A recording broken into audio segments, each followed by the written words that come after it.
con rim pui y thiu Aliuwiliu Kinringliu Lui ram con rim pui rang con pui asma con manyang sa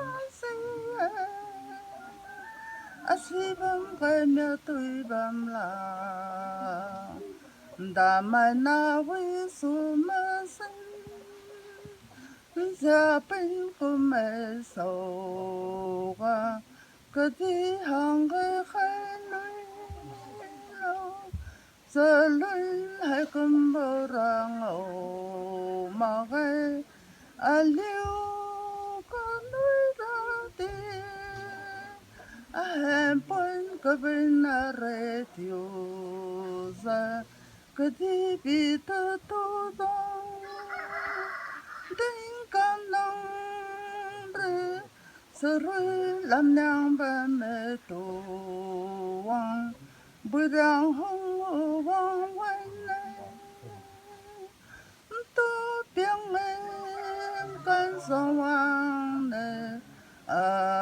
nhiều mà khi bên nữ qua bao mẹ biểu bên làm khai biển quay na ba hoàng lâu ý nhớ mấy cái là yêu cần rèn yêu sẽ rơi cả mà số liêu man không mong bùi rừng say cả của mẹ phiêu bất kỳ thiếu tôi không mà lẽ when nay bám màu màu gầy này yêu sẽ rơi lắm ra ba ta bên thiếu